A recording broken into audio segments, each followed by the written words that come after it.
पूतना राक्षसी यादवेंद्र योगीराज कृष्ण भगवान कन्हैया को मारने के लिए गोकुल की तरफ चली है, सुंदर गोपी का रूप बनाकर। बड़े अच्छी तरह से इसने सज धज के फूले श्रृंगार बनाए हैं और सुंदर गोपी का गुजर का रूप बनाया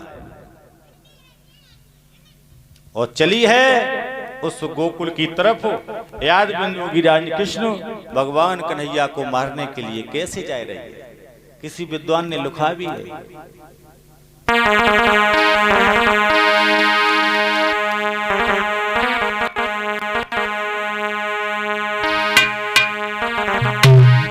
अरे चलिए पूतना झूमी की मेरे प्यारे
भगवत प्रेमियों, इस तरह से ये पूतना राक्षसी आज यादवेंद्र योगीराज कृष्ण भगवान कन्हैया को मारने के लिए चली है।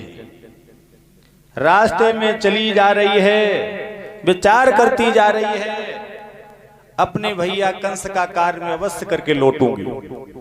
लेकिन परीक्षित जी, इस नकटी को ये पता नहीं है कि चली तो अपने मरीजी से जाएगी लेकिन लौट के नहीं आ पाएगी। मेरे भगवत प्रेमियों,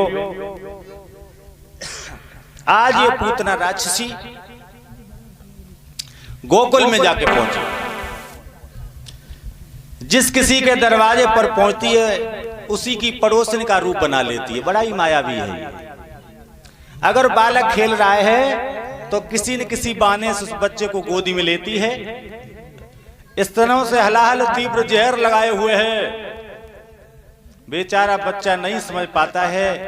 2 बार बच्चा चुकुर चुकुर करता है और वो पूतना राक्षसी उस बच्चे को मौत के घाट उतार देती है। इस प्रकार इस पूतना राक्षसी ने इस गोकुल में जाकर 1 नहीं 2 नहीं अनेकों बच्चों का वध कर दिया। अंत में ये पूतना राक्षसी वहीं बाबा नंद के दरवाजे पर वो मैया यशोदा के घर पे पहुंची। दरवाजे पे जाके आवाज लगाने लगी, हे यशोदा मैया, हे यशोदा मैया।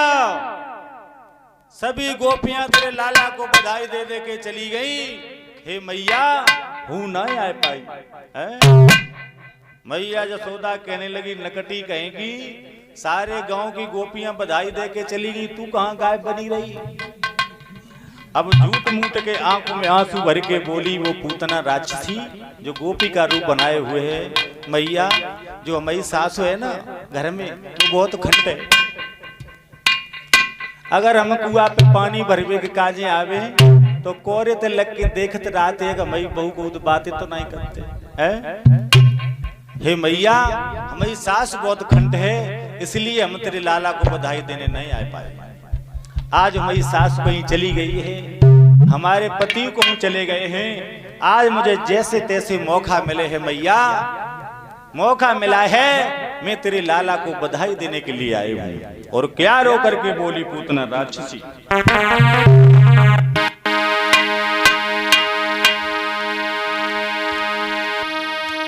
मेरी सासु गई गैया लेकी, आने की मैंने फुर्सत पाई है। मेरे पिया गए हलुले की, तेरे लला तुझे बधाई है।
राक्षसी कहने लगी, यशोदा मैया, मुझे भगवान ने कोई बालक नहीं दिया, मुझे दूसरे के बालक खिलाने में बहुत अच्छे लगते हैं। हे मैया, मेरा इच्छा है, ये मेरी इच्छा है, तू अपने बालक को मेरी गोदी में दे दे।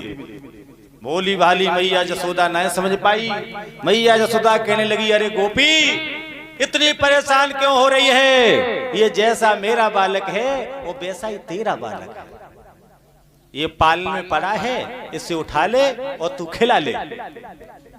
मेरे नौजवान साथियों, ये पूतना राक्षसी तो ये चाहती ही थी कि कब ये बच्चा मेरी गोदी में आए और कब इसका काम तमाम कर दूं।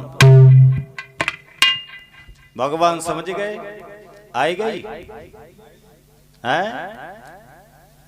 भगवान विचार करने लगे, बाहर मेरे मामा बहुत बढ़िया है?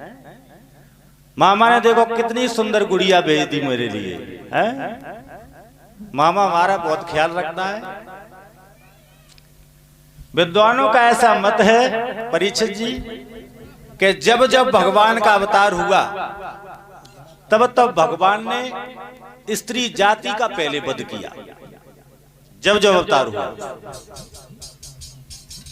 किसी को भी ले लो, परशुराम को ले लो, भले ही मां क्यों न हो, उन्होंने भी अपनी मां का वध कर दिया। मर्यादा पुरुषोत्तम श्री राम को ले लो, जब मर्यादा पुरुषोत्तम श्री राम का वनवास हुआ तो सबसे पहले किसे मारा? किसे मारा दिनेश भाई? सबसे पहले भगवान राम ने ताड़का का वध किया। हाँ, बट्टे में रोटी खाते ठहरा।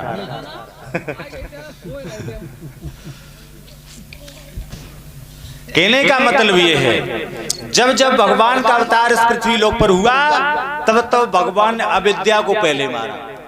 ओ बाबा जी, अविद्या कैसे कहते हैं? नहीं जानते। जिसके अंदर 6 अवगुण हो उसे अविद्या कहते हैं। 6 अवगुण कौन कौन से? काम, क्रोध, लोभ, मोह, अहंकार और मत्सर। जिसके अंदर 6 अवगुण हो